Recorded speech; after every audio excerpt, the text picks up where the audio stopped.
Hour 3. Okay, so let's talk more about your projects.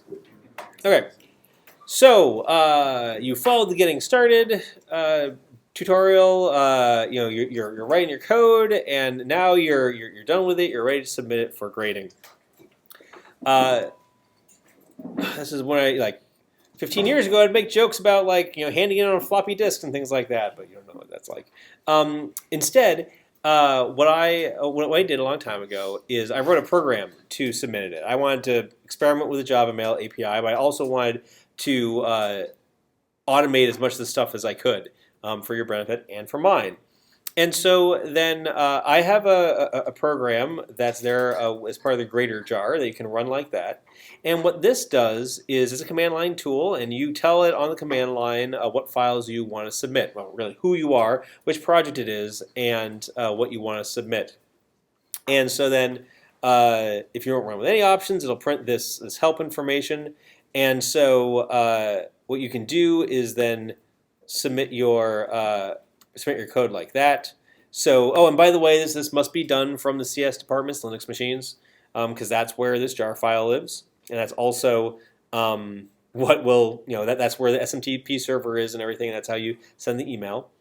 It should work to I can just clone my same GitHub directory onto my Linux account, and then right. So then, he points out, wait a second, I've been doing all this development on my local machine, on my laptop or whatever. How do I get my source code over to the PSU machine? I recommend that you use Git to do that. Use GitHub to do that. So then, make a clone of your repository on the PSU machine, and simply do a git pull after you've pushed all of your code, right? Sort of the same workflow that I'm doing here. Push your code up to GitHub and then pull it down to the PSU machine. Run all, do your Maven clean verify to make sure that everything compiles, make sure that all your tests run, and then you can submit it with a command like this. So you need to tell it the project, your name, so I know who you are, your ID, your email address. You can have an optional comment, that says some stuff about your project, and then the files that you want to submit. What this will do, pulling back a sneeze, what this will do is it will read those files. It'll put it all into like a jar file or something, attach it to an email, then it gets sent to the grader, and then it'll do some validation to make sure that your code's in the right directory and that you've included enough files, all that good stuff. You'll receive a receipt email telling you which files were sent. And then what I do is I go and extract all the submissions. I run it through a grading script, and then I have the graders grade the program output. Just some notes. You can only submit Java files. This is why I don't let you put your README in a text file, because the submission process doesn't support it. And I guess I want you to feel the pain of writing long pieces of text in Java source code. I don't know. I'm funny like that. Make sure that your code is in the right package, which it probably will be because Maven helps you with that. Please make sure that all of your code compiles. You don't want to waste the grader's time having to deal with code that doesn't compile. I'm not going to fix your code, or rather, the graders. I'm definitely not going to fix your code. I'm not going to have the graders do it either. And so then, if it doesn't compile, I'm just going to bounce it back to you and say, "Hey, fix it and resubmit." Please submit all of the files in one invocation of the program. It actually will complain if you try to submit too few. It's okay to submit multiple times before the due date. So, hey, Monday night you think you're okay, and then you wake up in the middle of the night, it's like, oh no, wait, I forgot that one test case, and you go and fix a bug or resubmit. That's cool. I'm going to grade your most recent submission. So, don't get hung up about that. And late work, you already know this. If you have problems, and it's been years since anybody's had problems, but you can run with -verbose or -smtp. But reach out to me on Slack if you're having problems, because if you're running on a PSU machine, you should be okay. And I don't claim to have SMTP work if you're not on a PSU machine. Maybe it will work for you. I don't know enough about SMTP and how it's configured to know if that's going to work for you. Yeah.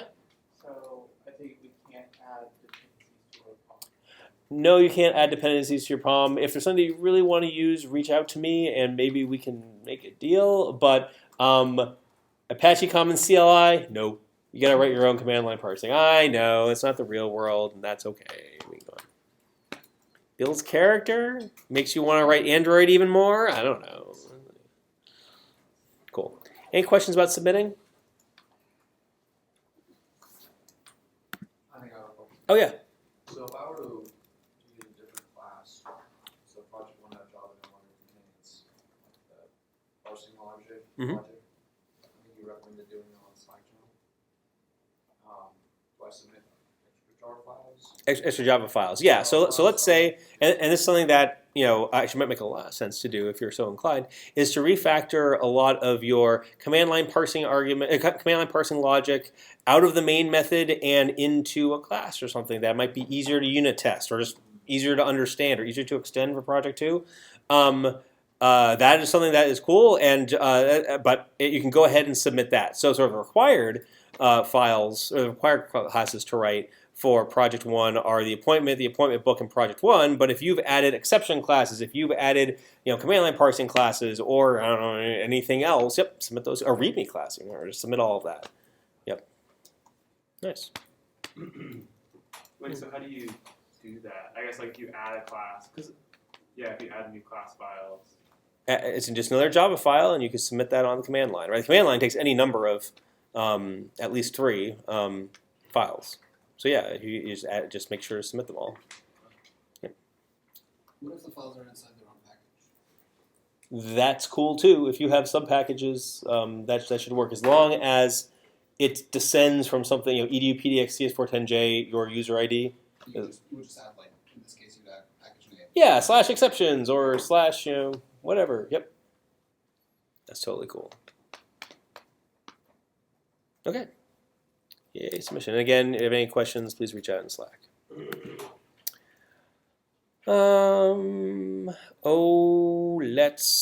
Let's watch a cheesy video. Okay. So,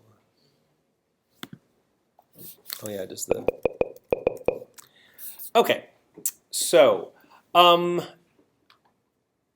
you've seen me doing lots of test-driven development. You'll see me do a little bit more before we're done. Next week, it'll be your turn to do some coding during class. We'll be doing something called coding katas, which is an opportunity for you to write some code. And I'd like you to experience. You already have lots of experience writing code all by yourself, all by your lonesome.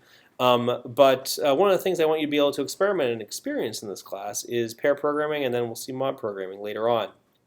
How many of you have heard of pair programming?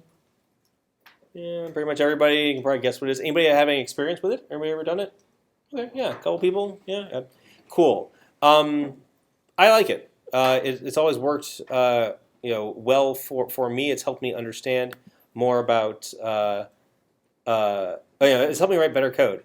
And so we're going to watch, it goes for 10 minutes, a little video here. It's kind of dated, it's kind of cheesy, but it gets a point across all about pair programming. Oops.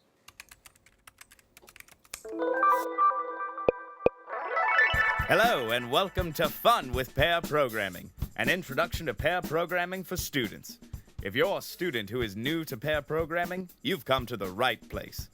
This video will help provide valuable information to make you the best pair programmer you can possibly be in your classes and beyond. Pair programming refers to the practice whereby 2 programmers work side by side on one computer, collaborating on the same design, algorithm, code, or test.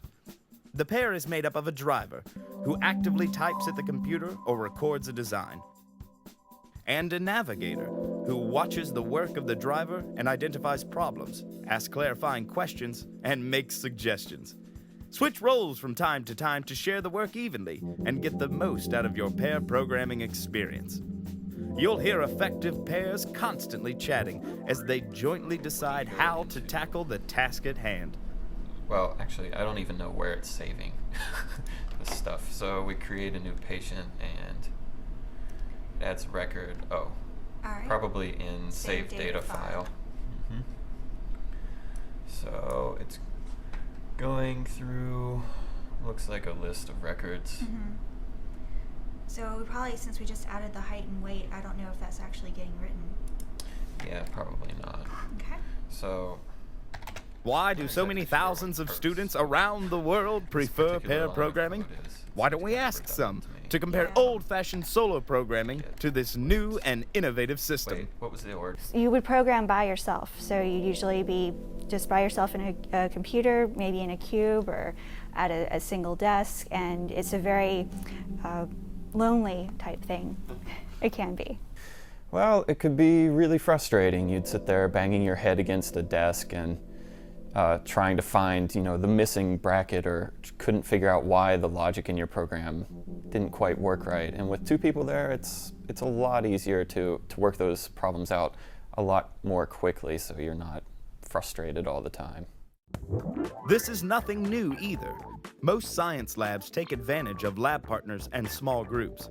Computer science is no different. You can learn a lot from working with other people. Students find it helps them get better scores on programming projects. Pair programming helps them learn, so they get better grades on exams as well. Mostly, students report that they enjoy getting to know the people in their classes better. This makes it much easier to interact when problems do arise, because you've got a class full of friends instead of strangers. Last, but certainly not least, students are much more likely to figure out solutions if they've got someone to brainstorm with, and this can lead to faster completion times and a better understanding of the subject matter. Students often find the whole experience much more enjoyable and less frustrating. Pair programming will also help you prepare for your career in computer science. In the professional world, people collaborate and pair program all the time, and as an expert, you'll already be ahead of the game. Have you ever spent most of your class time with your hand in the air, getting nowhere on a project while you wait for help from your professor or lab instructor? With pair programming, those days are history, and you'll find yourself having a lot more fun. Who knows? Maybe you'll even look forward to the alarm going off in the morning so you can get to class. Now that you know the basics, let's look at some simple do's and don'ts of pair programming. First, be sure to talk. Not a minute should go by when you're not communicating somehow. Don't say anything that might insult your partner. Even if you're only joking, he or she might take it personally.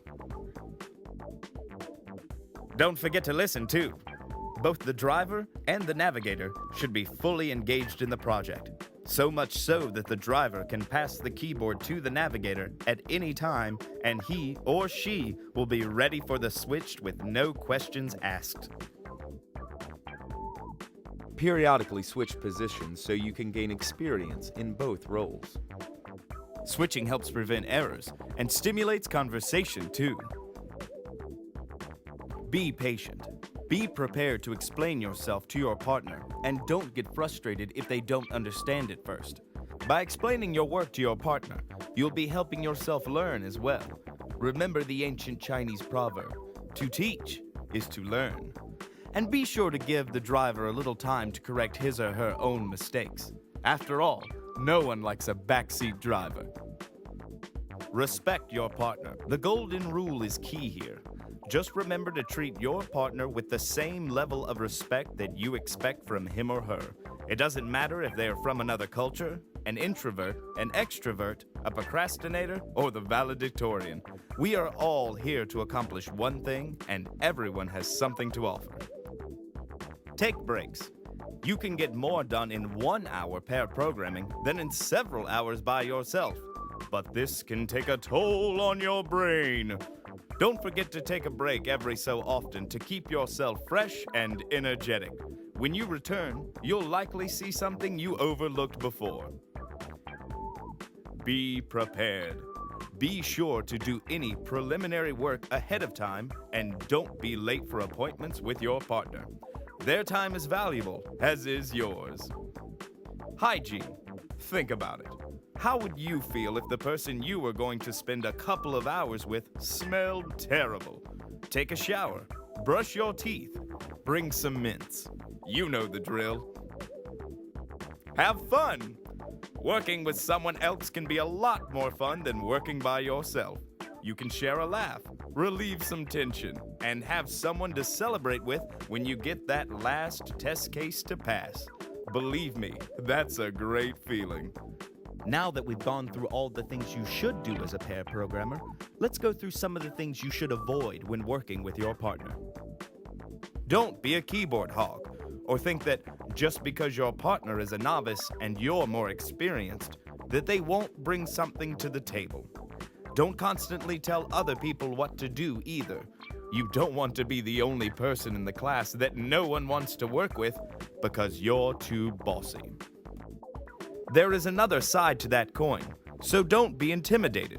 Some people are afraid that they don't know enough, but chances are your partner feels the same way, and you both know way more than you give yourself credit for. Trust me, it will all be fine. The primary goal of pairing is to work together towards the best possible solution, so don't be afraid to speak up if you disagree with your partner from time to time. Your partner may as well be working alone if you're not willing to speak up. If you're unhappy with your pair programming situation for any reason, don't hesitate to talk to your professor or teaching aide. That's their job, and they will be happy to help you resolve whatever problem you may have. As you can see, there are many benefits to pair programming, but there are also a few speed bumps. Sometimes you'll find it difficult to find time in your schedules to meet, for example. But students all over the world agree that the benefits outweigh any drawbacks that they can find. If there's two of you working on it, typically you're spending a lot less time working on it, so this is great for homework. Then also I would say that in general, your solution is going to be better. So if you're working with somebody and their grade or their deadline matters to you, you're more likely to get your work done at an earlier time. Also with pair programming, you can typically have higher grades on assignments. There's higher quality code as well.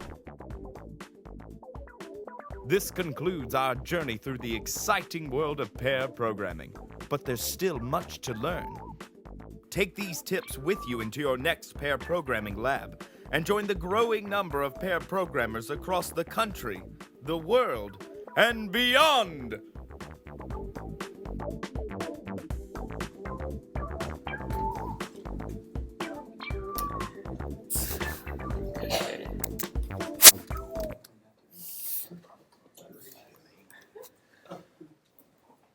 Other than being cheesy, what did you think? What are some of your takeaways from watching that video?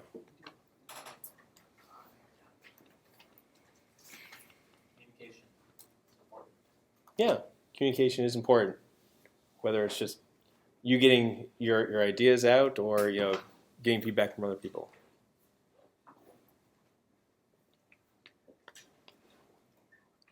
Two people is more efficient than one. Yeah. And that seems like counterintuitive, right? Especially for those of us who sort of brought up where it's like, no, this is like the programmer goes into the cave and they're like coming out with like the tablets and this is the greatest thing ever, right? It's like, well, that didn't work, and so then I think people just naturally found that again, it's all about that feedback. It's all about working in those small batches. Yeah. Just out of curiosity, how common is it in a workplace now for people to do pair programming? I think, to be honest, it's really quite rare. And I think a lot of that is just who is in the workplace now, and the getting people to understand that it is more efficient. I mean, because come on, if you're a bean counter, you're saying, wait, why am I having two people doing one job? This isn't, we get. It's like no. It's yes, two people are doing one job, but they're doing it better and they're doing it faster. You're going to find more between pair programming, test-driven development, and continuous integration. Again, you get that rapid feedback, and so then even if you do make the same mistake, you find out about it so much faster. And so you end up eliminating so much waste in rework or in context switching or in having to relearn things on your own. Where if you're working with someone that has the answer, oh yeah, I'm familiar with that API, or hey, I solved that problem 2 weeks ago. Here's why I did it. Overall, it's bigger, but it's the whole individual versus the group trade-off. But I'm sorry, did I hear you correctly? Did you say it's rare? It's still quite rare, right? And I think a lot of it is the preference of the individual. Let's be honest, it takes a lot of vulnerability to pair program, because you have someone watching over your shoulder.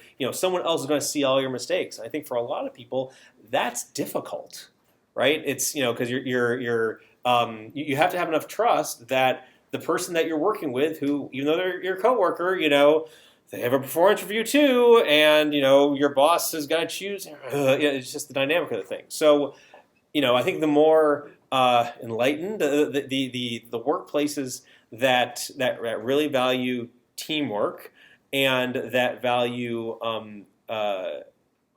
safety. So emotional or what's the right word for it? Emotional safety. We'll make it so that pair programming is possible.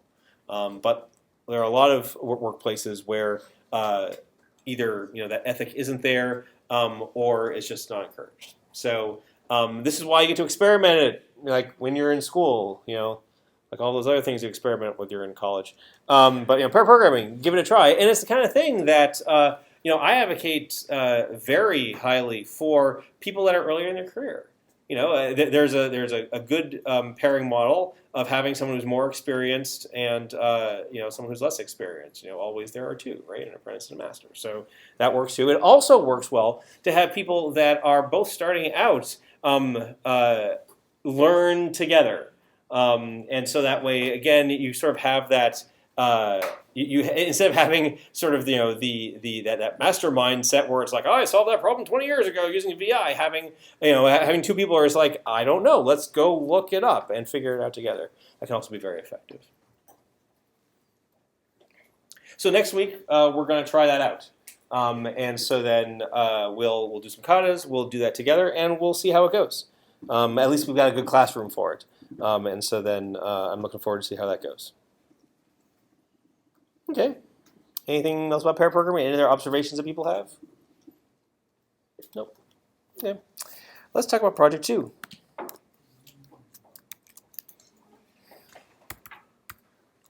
So in Project 1, you wrote your fundamental appointment and appointment book classes. You also wrote a Project 1 main class that parsed the command line and did stuff with those. In Project 2, we're going to augment that. We're going to add the ability to save the appointment book, to save and load an appointment book from a text file. And the goal here is to learn how to use the facilities that Java has for doing I/O, for doing text file I/O, and for also throwing exceptions. So in Project 2, you have 3 new classes to implement in your package. There's a class called TextDumper, which implements an interface that I provide called Appointment Book Dumper, which takes the contents of an appointment book and writes it to a text file. The format of the text file is completely up to you. So I don't have any specification there. It's up to you as part of the assignment to design a format for the appointment book. Similarly, there is a text parser that implements the appointment book parser interface, which reads the contents of the text file that you wrote in your dumper and creates an appointment book from it and populates it with all the appointments. All this is driven from a Project 2 main class that has a main method. And basically what it does is if the text file option is provided, it will read the contents of the file if it exists, creates a new appointment in that appointment book as specified on the command line, adds it to the appointment book, and then writes it out to the text file again if the text file option is there. The command line interface for Project 2 is the same as Project 1, except that it adds a new option, text file. So this means that the Project 2 command line has the same functionality as Project 1, but then it adds new functionality, the ability to write the text file. Note that it's important that when the program is run, when the text file doesn't exist yet, what it should do is it should create an empty appointment book and then write it out. This is not an error, otherwise how would you bootstrap your file? It should tolerate the fact that it was told, hey, load from a file, but the file doesn't exist yet. Just to be clear, the begin time and end time have the same format as in the previous assignment.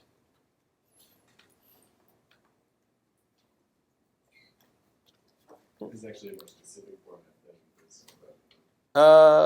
How so? Should be the same. It showed that you could have like just single, didn't have to be a 0, 1. That is true. I meant to imply that by this. So it is the same. Okay. Yep. Still So a not. Sorry, what? Still a string. And still represented as a string. Although if you want to use the Java util date class, you're free to do so. Never gonna end up having. That's next. That's project 3. Yeah. You could do it now if you wanted. So the date class, does it have something to represent the time, or is It does. You feel free to read ahead in the lecture notes, or look online for things about that. Yeah, it'll get you a head start on project 3. Error handling. So again, exiting gracefully, and I guess I didn't really talk too much about this last week. So a graceful exit, to me, means that any error message or any information conveyed to the user should be in something that they understand.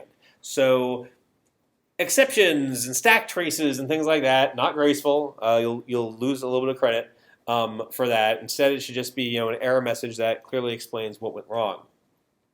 So things like the same stuff that was true of project 1. So the command line is incomplete, or there are extraneous command line arguments. The format of the day or time is incorrect. Also, if the text file is malformed, so if if garbage is sent in, it should issue a nice error message, and so not like a null pointer exception or anything like that. And then also a new condition: if the name of the owner given on the command line is different from the one found in the text file, that's also an error condition. So basically, the text file only contains one appointment book from one owner. So I have a question. Yeah. When is print stack traces appropriate? Like never? It happens a lot on the internet. It's like it seems like default. Yeah, and do you like it when it happens on the internet? Is that at all valuable to you? No. As a user, exactly. Yeah. So I mean, so like in the real world, things go wrong, and as a developer or someone working in operations, yeah, you want to know what went wrong, but that's not conveyed to the end user. That is when you want to log it someplace, or you want to send it to. There are all sorts of services out there that are all about event management and logging data and stuff like that. So in the real world, that's what you should be doing. So yes, I mean logging stack traces is great for the for the processes log file, or send it to the event manager or something like that. But as far as what the user sees, the user should know. And as a matter of fact, it can be bad to expose that stuff because it exposes the internals of your software, right? This is how the bad guys get in. They figure out what your software does. And actually a very common exploit, not an exploit so much, but a very common it's like leakage of information is you're running a web server, and by default the web server, if something goes wrong, it prints out like the big stack trace, and there in the stack trace, or then there on that page, it says, oh, and I'm running Apache version 1.7.2. Well, somebody sees that and goes and says, oh, you're running 1.7.2. Oh, I see here that old version was vulnerable to these attacks. Now I'm going to try to attack you. And that's a bad thing, right? This is why error handling is important, because you can inadvertently expose information that you don't want exposed. Nice. Any other questions about Project 2? It's due 2 weeks from tonight. And so right now you've got 3 projects in progress. You've got Project 1, you've got the cones, and you got Project 2. Things are going to start coming a little faster and more furious now, but not too fast or too furious. So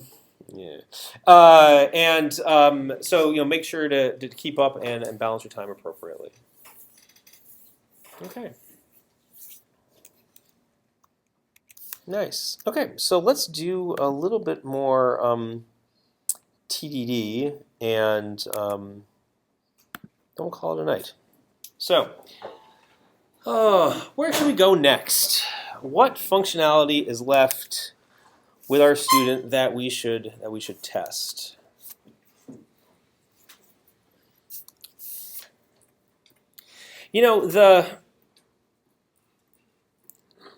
So ultimately, what the program does, it prints out the value of the TwoString. So we should probably start looking at the TwoString method. So we want to have things like the GPA, and we want to have the name. So maybe we should write some code around that. So I'm just going to write this. I'll start implementing the TwoString method. Let's see here, TwoString. Okay, yep. So there is a TwoString method. And let's go back to the student. And let me close some of these other things that are so interesting right now. So student test. So let's see here. TwoString contains student name. Student equals, what does it create? Student named name. Create a local variable, and the name of our student will be name. So assert that student.TwoString contains string. Oh, I guess I haven't used it here yet. Name. Need to import that from matchers. Okay, let's run it and see what happens. Okay, aha! It throws not implemented yet because TwoString is not implemented yet. It's time to start implementing. Oops. So let's see here. Return, well, this .name. Oh wait, there's a getName method? Oh, there is a getName method. I'll just use that instead. Okay. Let's run it. Yay, it passed. Okay. Let's see here. Oh, the next thing is has a GPA of the GPA. Okay, now let's write another test for TwoString containing GPA. So student equals new student with the name and the GPA. We'll turn this into a local variable. Oops, that's not the GPA, is it? Excuse me. Anybody else having like allergies right now? Usually, okay, good. Yeah, it's funny. I usually don't, but there's always like 1 week where I think I'm away. I think I'm done with it. I escape, and then I get allergies again. It's so weird. GPA and then gender other. Oops, I don't know how that was.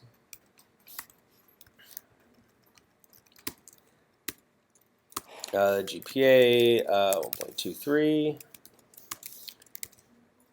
Assert that student.TwoString contains string. Let's see here, GPA. Does that work?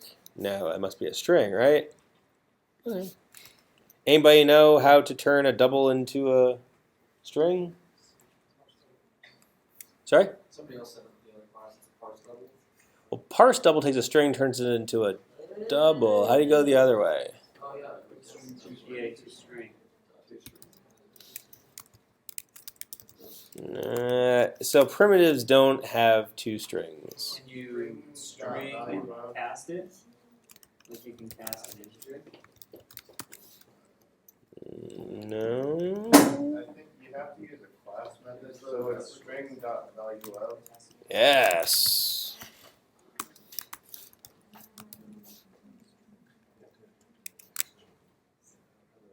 And actually, you know what? I don't really want to do that. I really want it to be the string 123, 1.23. Yeah. No, I realize, because I think this is, well, I'm trying to teach something here, and let's see if this one does it. So here, okay, but we will need that piece of information because in the TwoString method, then, oh, actually, wait a second. I don't want to say that just that. I just want to say it has a GPA of, oops, well, whatever. I want to say has a GPA of 1.23. So that still doesn't work, right? Nope. Okay. And then has a GPA of GPA. Oh, I don't have a GPA? Well, I want the GPA to be a double. So to concatenate with the string, the concatenation will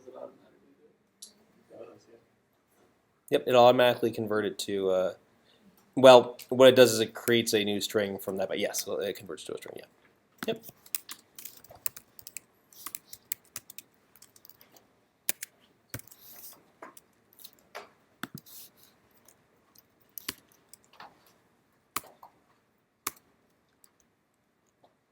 Oh, look at this. IntelliJ created this as a final field. What does final mean? It means it can't be altered by subclasses, or maybe you can't change. I guess that's static. You can't change it. Final means subclasses can't change it. Final means nobody can change it.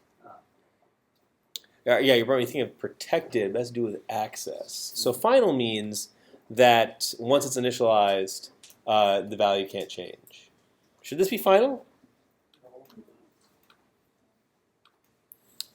Does the program allow you to change the GPA? So should you implement it to let it change it? Kind of the answer of not yet. For me, I think that was key. Where it's like, okay, yes, if I was doing this for realsies, one of the things that I've learned in the course of my career is to have the discipline to say, I have a goal that I'm working towards, and it's okay to only go as far as I need to go, and to know that, hey, in the future there might be new requirements, but right now avoid adding complexity to your implementation because maybe someday you'll need it in the future, right? We all want to be the hero where it's like the boss comes and says, "And I need you to do this," and you're like, "Well, it already does. Look at me." Yeah. That never happens because you always get it wrong, right? It's like, "Oh, look, if I use this data structure, it'll be able to scale to 1 million users." Well, I spent 3 weeks doing that, and all we're going to have is 5 users. So, there's a trade-off there, but I tend to favor just doing what needs to be done right now, because if your code is clear, it makes it much easier to evolve it. You have a question? Yeah. So since it's private, would final be protecting against using reflection to change it? It would protect against reflection. It would also protect against any other code in here changing it, which you could inadvertently do. But I think it's more of a signal to say, hey, listen, this is only set once. And that it shouldn't be changed. And where is it set once? In the constructor, right. This will all become much more relevant when we learn about dependency injection, but it's still a couple weeks off. I'll put a final on gender also because it's in the same state. I have a question. Yeah. If you create a data structure as final, like a hash map or something, and then you instantiate it to be an empty hash map, can you then put stuff inside of it? Yes, there's a difference between a final field and an immutable object. Right. So I can have yes. So the field itself, the reference itself is final, meaning that you can't assign another value to that field. But the thing that field refers to is up to that object to determine whether or not you can change it. So if you want to have, let's use an array list. If you want to have an array list that not only the reference, the field, and let's say the classes. Actually, the classes would be a great example. So maybe we should come back to that when we do classes. Yeah. Let's see here. I think this one is still going to fail. I don't remember. I lost. What was I doing? Hey, it passed. Did I expect it to pass? I guess it did. Okay, nice.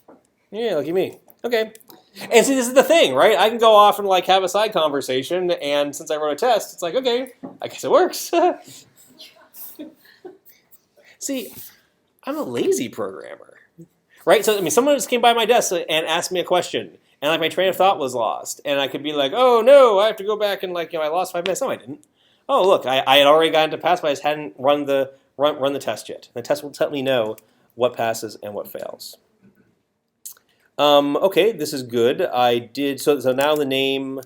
Okay, cool. And now I've done this much. Now let's talk about classes. Okay. Do you have a question? Yeah, maybe this is a dumb question, but why do you have to use this keyword when referring to methods? I don't have to. Okay, so this is the stylistic thing, and some people don't like this style. So here, I've always found it sensible to have well-named parameters, so like my constructor, to my method, or whatever, and then also well-named fields. They're both a GPA, and so I want to call it. I want to have it called GPA. In the code, though, I need to distinguish between the field GPA and the variable GPA. So, for instance, if I do this, that's something very different. This is what IntelliJ is telling us. Like, wait a second. You are assigning, this assigns the value GPA to the parameter GPA. This doesn't do what you think it does. So therefore I use this .gpa to be very explicit. I am referring to the field called GPA. I guess what I meant is in Yeah. the TwoString method. Yeah. Why do you have to use it for the... Oh, I don't. You're right. Yep, no. Yeah, you're right, I was totally inconsistent there. Good call. When do you use it? I use it conventionally in constructors and setters and things like that. So if I well, yeah, I mean, I don't know what overloads the term. It's actually the same term, but it's like you. Any attempts to do otherwise seem really contrived. So like in the code base that I worked in for a long time, the convention was that instance fields should begin with M underbar. And so you had 2 extra characters over M underbar for this. And okay, back before you had an IDE like an IntelliJ that will turn the thing purple or whatever, maybe that made sense. But it, we all agreed after a while, it's like that doesn't seem that useful anymore. And if any of you have done any like old style Windows programming, what was that notation called? Hungarian notation or something?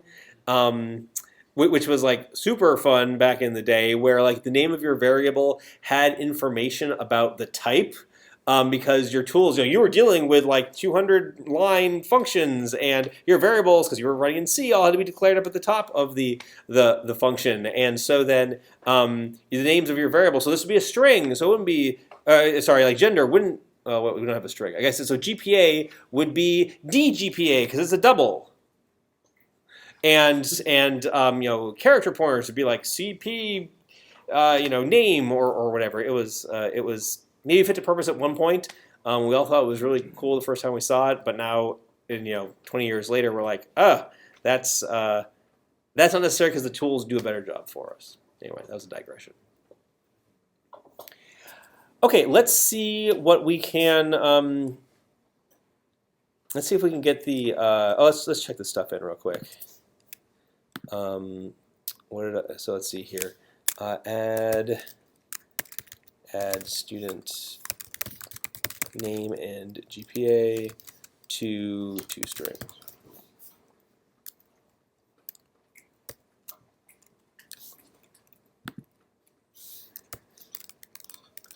Okay. Now let's do something with classes. So and we'll do this. See if we can get that. So student test. So this will be.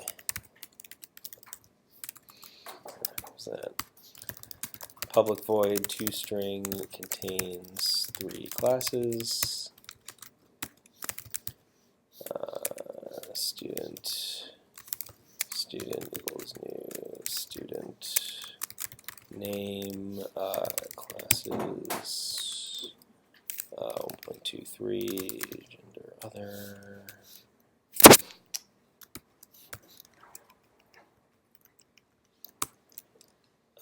Take a local variable equals new.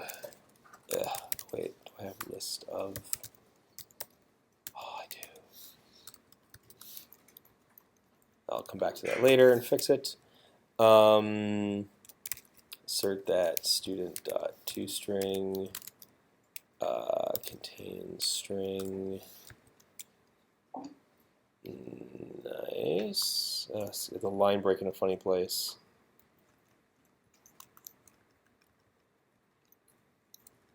Oh, okay. So I want to get rid of that line break. It's hard to read. Okay. Okay, and so then it's got 3 stuff.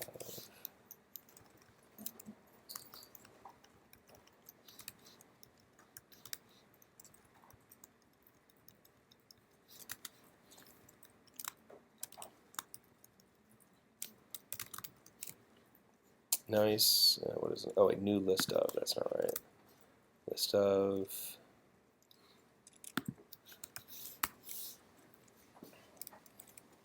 I'm going to change my student constructor to take just a plain old list instead of a list. An array list. Import that.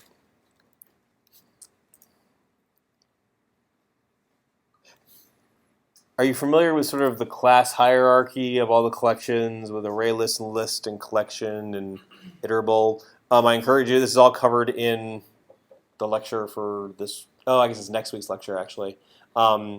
There's all the collection class. You can use ArrayList for projects 1 and 2 and you'll be fine.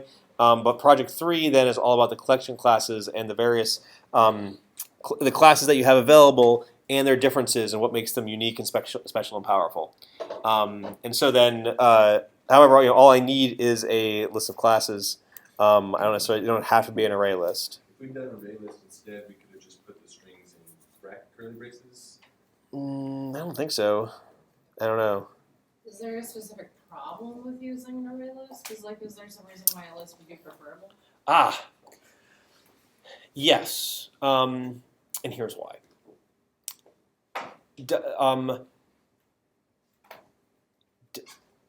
ArrayList is a concrete class, and it specifies a particular implementation of a list. A list is backed by an array. Does the student really care what kind of about the implementation of the list? If you look at your appointment book extends abstract appointment book. And does anybody remember the type of appointments that are returned by the abstract class?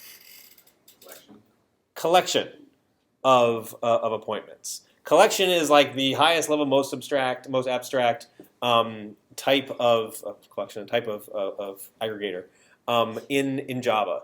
And this is appropriate because all the abstract appointment book cares about is that you've got a bunch of appointments. It doesn't care that it's implemented using an array list or implemented using a hash map or implemented using a database query, right? It doesn't care. So when you're modeling your objects, you should favor, at least as far as like the interfaces that it takes, you should favor as abstract types as possible because it gives you flexibility later on.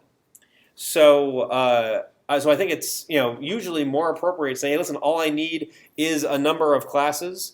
You can do that. Actually, I should probably just say collection here, right? Because you don't really care about the order of them. You don't really care about. You don't need to say give me the first one. Just like give me what they are and iterate over them. In like the lecture, I kind of harp on the program to the interface, meaning that what you should when you write your code, deal with the highest level abstractions as you can. And at some point, sure, you'll need to instantiate an actual object, something like an array list or something like a hash set. But deal with sorted set, or deal with list, or deal with iterable, things like that, as much as you can. When I tried to declare a collection, it was pretty crazy, and it opened up like a bunch of different functions. So is there a proper way to declare a collection? Like I said, like collection something equals new collection, and then IntelliJ equals new collection. Aha. Okay. So what if you look at the Java docs for collection, what kind of type is it? What type is it? It's an interface, right? And it's an interface with like a whole bunch of methods on it. Yeah. So when you said new collection, it's like, okay, great, you're creating some new object in an anonymous class, and you'll get to that later. And that meant that you need to provide the entire contract of the collection. That's why it's like, hey, it has 8 methods. Go ahead and implement them all. Have fun, Sparky. Right? No, you don't want that. That's why. And so like, what's on the right side of the assignment? That's when you want something concrete. That's when you want your array list or your vector or your stack or whatever. Right? Yeah. Because you don't instantiate interfaces. You can, and there are lots of times where it's completely appropriate. As a matter of fact, when we, I don't know how much we'll see it in Android, but like in UI programming, for instance, a lot, what you end up doing is you have an interface that says, oh, hey, when the user does something, here's how I want to respond. So when the user clicks a button, go pop up this dialog. Well, the go pop up this dialog is expressed as an implementation of an interface. So it's something that you do all the time, but it's when you don't need to, you shouldn't. Especially because basically what you're saying with ArrayList is like someone's already implemented that interface, and that's the implementation that I want to use. Because I just want something that provides the collection interface, or something I want to provide the list interface, so I can say, hey, give me the 4th element. So is there any difference then in declaring collection something equals new array list between saying like array list something equals new array list? Again, the type on the left is the type that you're going to use. And so then it is really the same thing as here, right? This is because this is the declaration of the parameter. This is the type on the left. This is the thing into which you're assigning the parameter when you call it. So on the left, you want to be as general as possible, and on the right, you need to be as specific as you have to be, right? It's got to be something concrete if you're going to do that, right? So the whole idea is, because then the variable you're going to be using is of type list. And so, because you really don't care that it's a list that's backed by an array, you just care that's a list, right? I need to go get element number 4. I don't care if it comes from an array. I don't care if it comes from a linked list, right? It's just a list. Excellent. That was a really good question. I waved my hands and did a little happy dance. Okay. Okay, so I think the test is, the test works now. Great. Okay, it compiles now. Let's run it, see what happens. Okay, and it failed because, name has GPA of 1.23. It doesn't have any of that stuff. Okay, now let's start implementing this. So, okay, the first thing, okay, so let's go back to your question about immutable objects. So, classes. So we will stick the classes.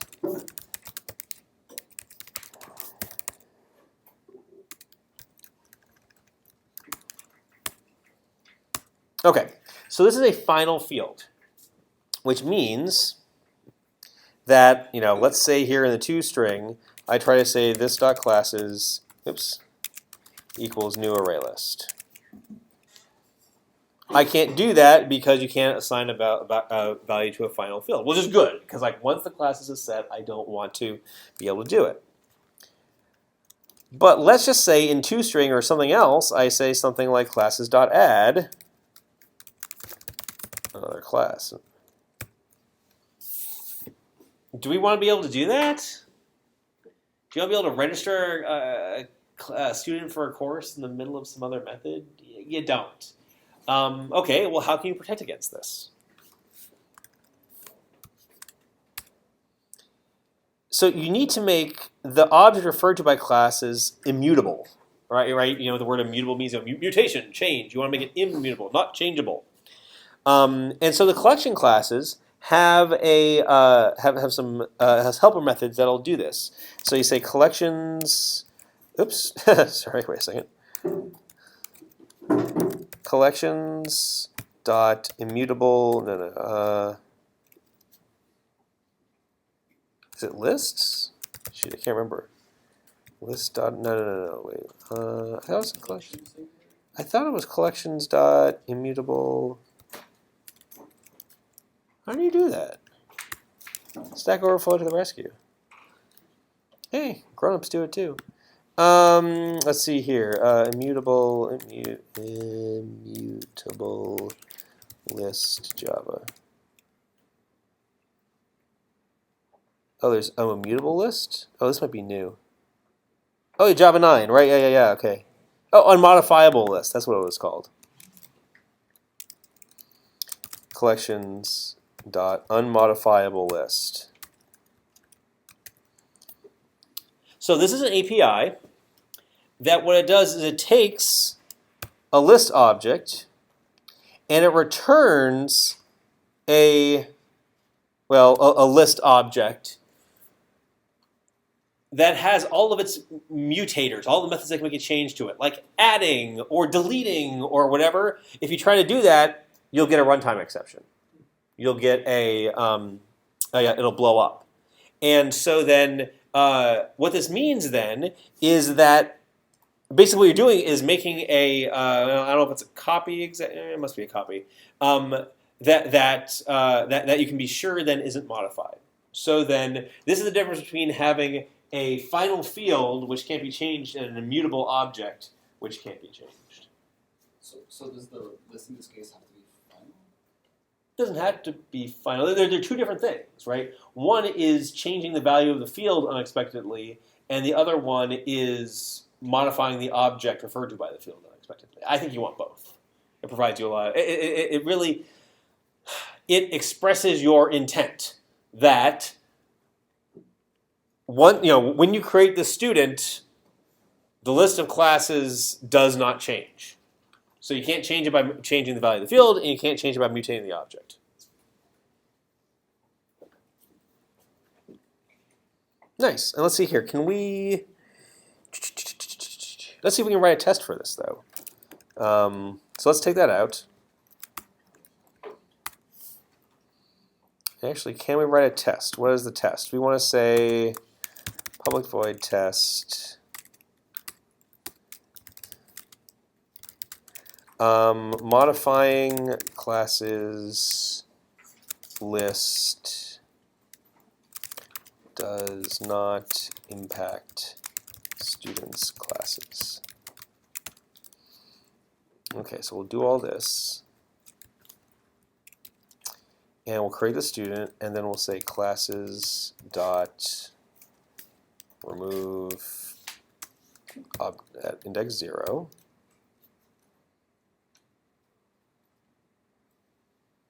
Oh, interesting. Okay, it's already okay. Use list of, and that's immutable. Fine.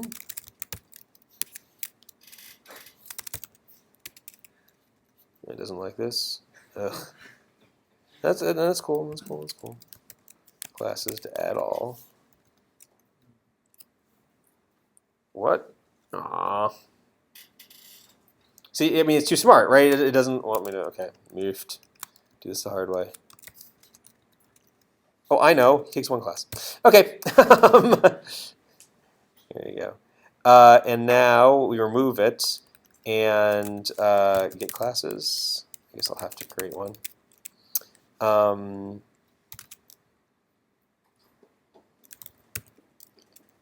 Contains item element. There's a way to do that. Oh, it probably doesn't have. Let's implement this real quick.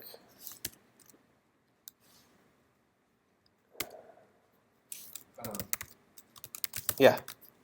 But wouldn't adding classes algorithm also be modifying it?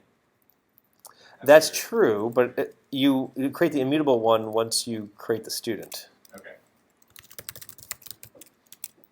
I use this here. I don't know. That's my prerogative.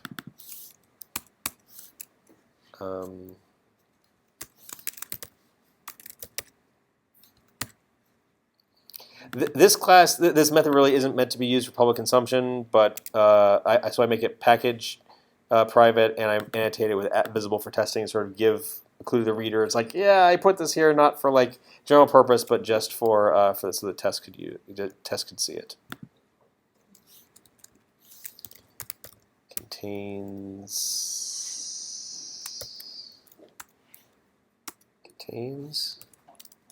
Okay. Class name. You just having a return classes. Yes. Does that work? Okay. So now I think if I run this, it should fail because I took out the code that makes the immutable. Good. Okay. So it expected something that contained an iterable, which is a collection that contains algorithms. It did not. So what I will do then is I will go back to my student constructor, and then I will create collections dot unmodifiable list. Oh, there are members. IntelliJ, you're so smart.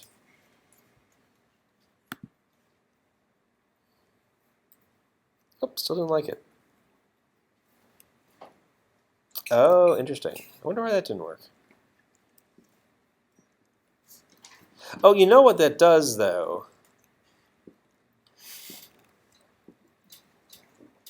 Yeah, okay, so this doesn't do what I think it does. So like, okay, for instance, now if I tried to,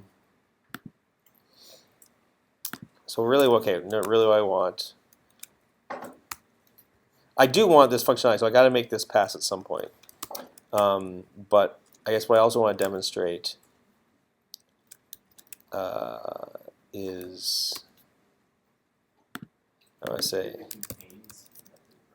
Oh, it's Hamcrest, so it's one of the matchers, so it's like contains string, but this is a thing that will check to see if a list contains a particular value. To try and import it, it should be on the matchers class. Try capital M matchers dot contains. See if it finds it.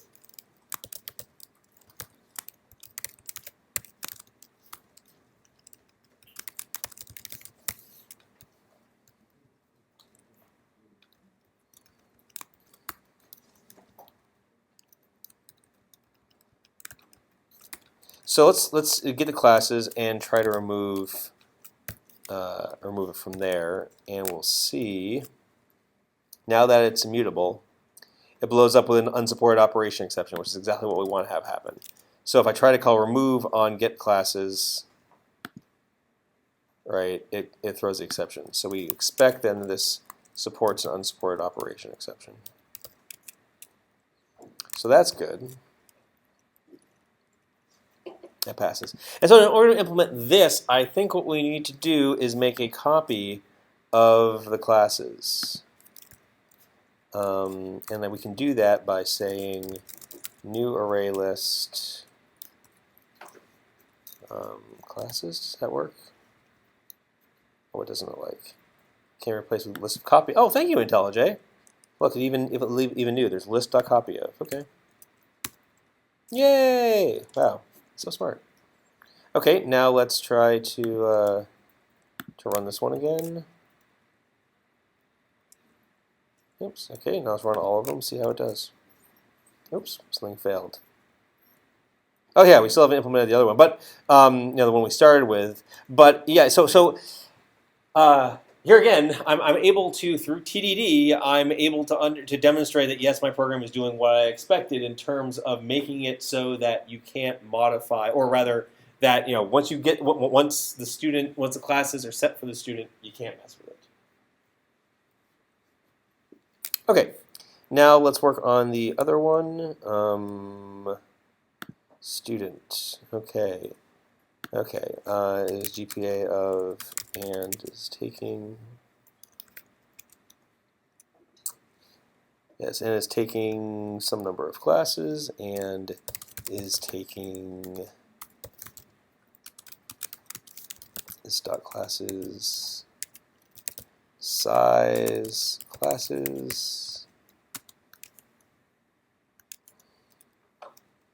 Oh, this is getting messy.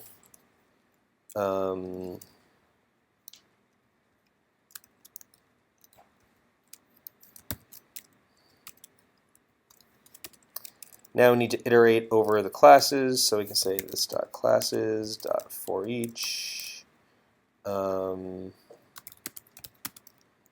Actually, we'll class name.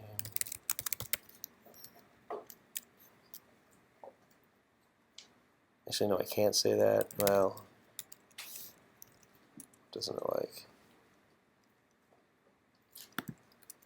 Oh, I can't do that. Okay, that's weak. Fine, fine, fine. Oh, wait, can I do this?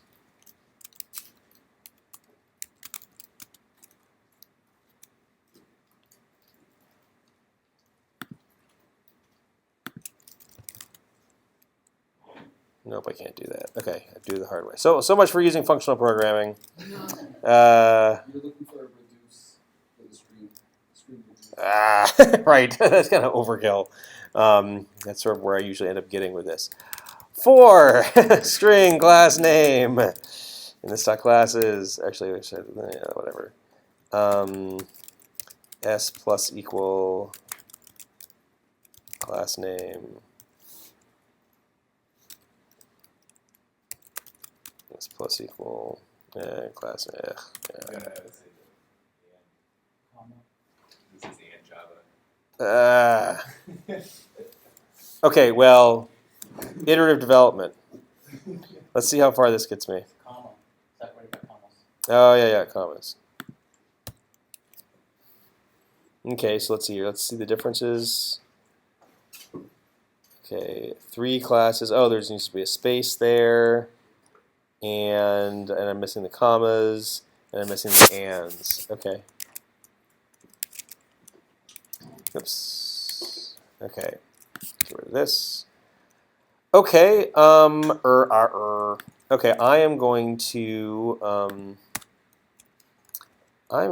whip this out into its own method so I can test it more easily.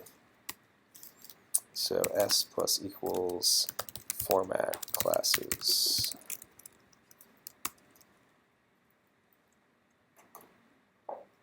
Actually, I'm going to say format classes, this dot classes.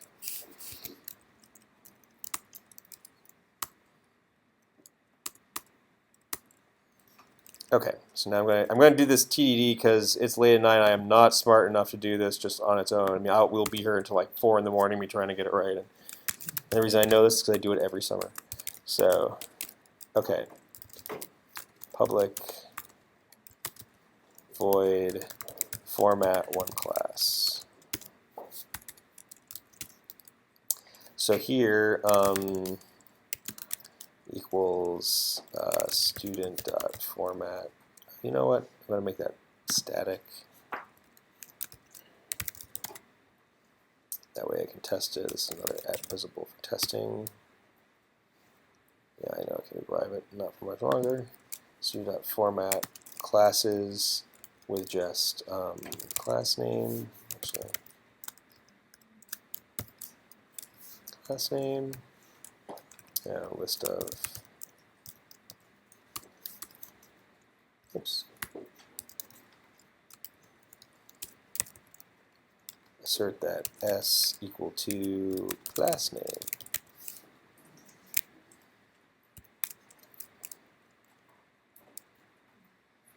Okay, watch it fail.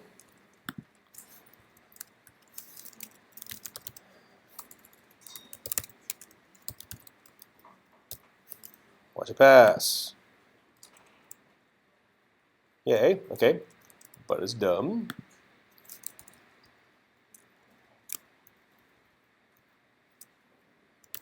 Okay, format 2 classes. 2 classes. And we're going to have, not so much this, list of 1, 2.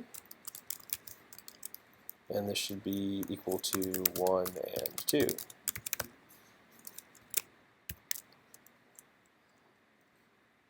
Fails because it returns that 1. Now let's put a little bit more in there.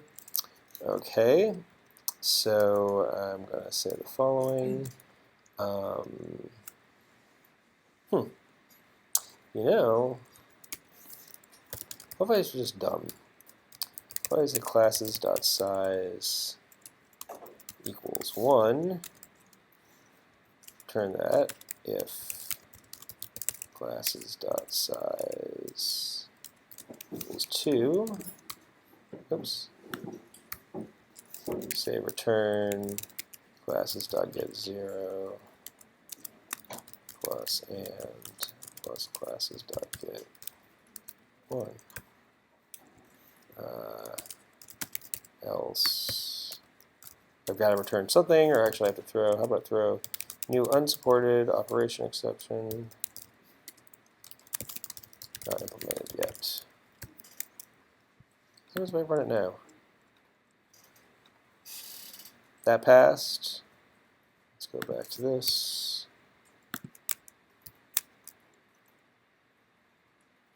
Oops, a whole bunch of them failed because they're not implemented yet. Fair enough, because those had 3.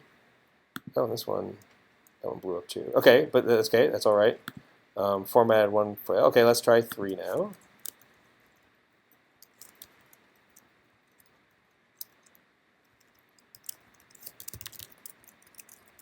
One, 2, 3. 1, 2, and 3.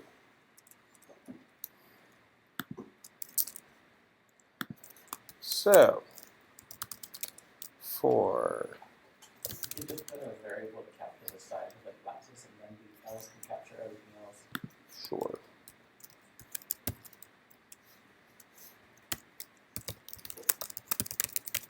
Like that? Yeah. Sure. That's good refactoring. That's a good point. I was doing the red, the green, I wasn't doing the refactoring. Where's my hat? So I was saying the second else can just take care of everything. Can it? Because the 4 will not reach the number of classes, and then we'll print out and number of classes last. Let's go back and refactor that. I want to get it passing first, and then let's go make it good. Because here again, was less than classes, number of classes, I plus plus. So okay, we want to say well, string class name equals classes dot get I.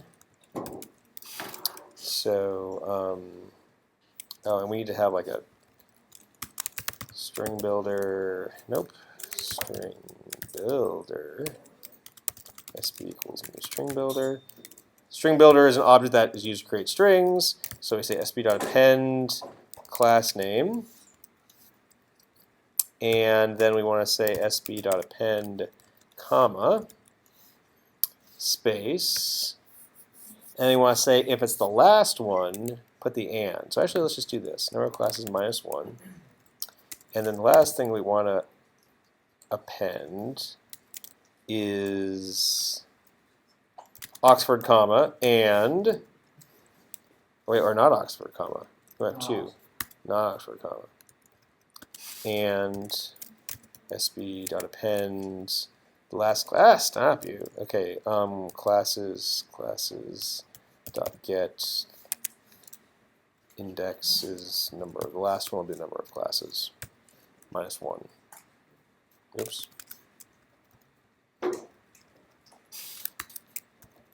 I think. I don't know.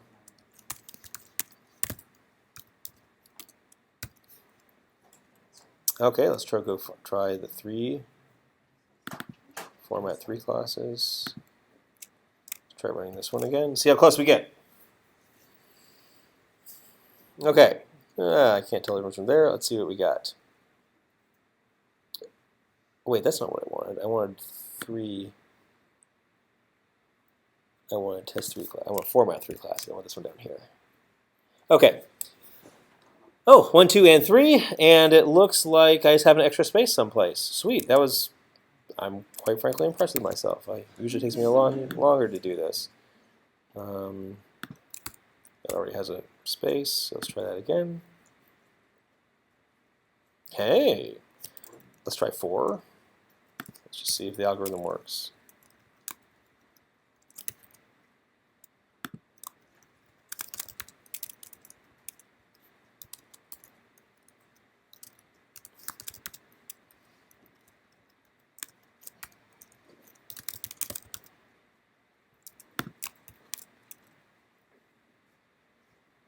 Okay, I'm feeling pretty good about that. Let's see now if this one works. Hey, great. Now, let's see here. Does what fails? TwoString contains student name. Oh, look at that. Let's see where this guy blows up. Create student named. Oh yeah, because it probably takes 0 classes. Yeah. Huh. 0 classes. Okay. Now, we should write a unit test for format, because format classes is blowing up, right? Yeah, with 0, I bet. So, so let's write a test for format 0 classes.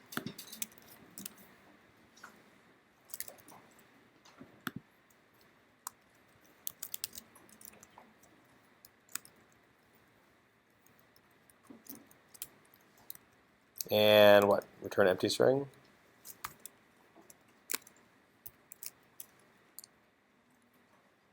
Maybe it should be an error to have 0 classes. I don't know. Oops, it blows up because of this. And so then we need to say if number of classes equals 0, return empty string. Else.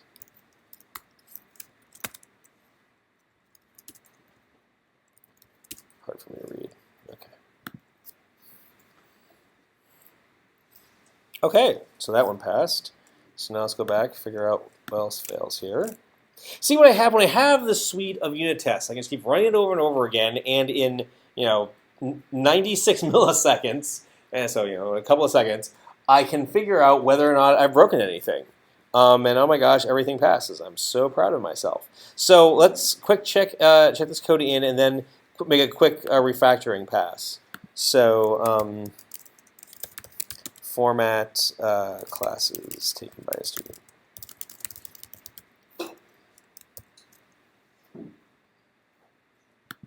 Push, push. Okay, just thinking about it. Now, student. Okay, yeah, I don't know, this method seems a little hokey. How can we refactor it?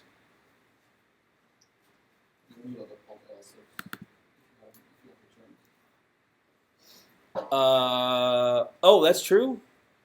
Yeah? Just so you don't need the else's, just like this, like that. Yeah, it's sort of a stylistic thing, I guess. Yeah, case statement. I don't know, can we somehow, like, oh, I guess here, the difference between 2 and more than 2 is the fact that there's got to be a comma here, and so we just can't, for instance, we just can't remove this, can we? Think we can? I don't know. I mean, I literally don't know. Let's try and find out. Science. Right, so we can do that. And so then if we just comment this out. Actually, sorry, wait, I've done this refactoring. I should run my tests. That first refactoring. So that should be safe, right? Okay, that's still safe. Now let's go back and, yeah, if I comment this out, are my tests still safe? Nope. So 2 classes, it added the comment in. So, I don't know. Yeah, is it better special case 2 up here, or do we need to add the logic down here to say, oh, look, if we're... I don't know if we can. Can we say something like this? If I is... If it's not... What's the right logic here? I is what? Not I, number of classes, right? Oh, I see. Just do it like that. Yeah, so basically add, put this if is greater than, okay, so like if number of classes is greater than 2, put a comma. Is that better or worse? Yeah, I don't know. I mean, I don't know. What was that? I mean, that is true. Oops, it looks like it doesn't. Oh, wait, it doesn't like that. And so then it's like we only want the comma, but every time we want the space. Oops. No, you already have the append. You didn't have the space in the comma. Sorry, what? Comma string, there's no space. This is what I had before. Let's run it again. Yeah, right. Now there's no space there, so it's like even in this. There is a space when the comma give it to the and prefix. No, leave the comma up there, yes. Sorry, you're right. Leave the comma here. Yes. And Put it here. Yes. Well, now 3 tests fail. Are we going the right direction? I don't know. But this is cool, right? Hey, we're trying to improve our algorithm, and we get all this feedback. We get all this feedback instantly. This is why, here again, one of the things that I've learned over my career is that I'm smart, but I'm not that smart. And when I try to be tricky, I usually end up fooling myself. So my first rule is always get it working and write tests that verify that it's working, and then improve it. And you've got all of these, I've got this 14 tests that tell me whether or not I'm breaking things, and I can see really quickly, I can try something, I broke it, I can try that, I broke it, right? And so it gets scary. So then, here's what I'm going to do. I kind of don't like where this is going, and so I can use version control, and I can say, yeah, you know what? Forget it. It's late at night. I shouldn't be coding. So it's like the bartender's throwing me out. It's like, you've had enough. So, and I gotta rerun my tests again. Sorry, I want to run my tests again, make sure everything is still okay. Yeah. So I could go and take those else. I don't know. I'm happy with this code. I'm happy with this code because all my tests pass. So anyway, I think that's enough for tonight. So we saw a lot tonight, and really what's most relevant to you are the things we talked about, the assignments, like documentation and stuff. But I'm glad I got to show off what Travis CI can do. Let me know if you guys get it working on your private repositories. That'll be good to know. We also looked at how you can write sites in Maven, and we saw a lot of TDD. Next week, it'll be your turn to do some coding. We'll do some katas. We'll also learn about other stuff. That's next week. Okay. And I'll see you then. Have a happy, safe 4th of July.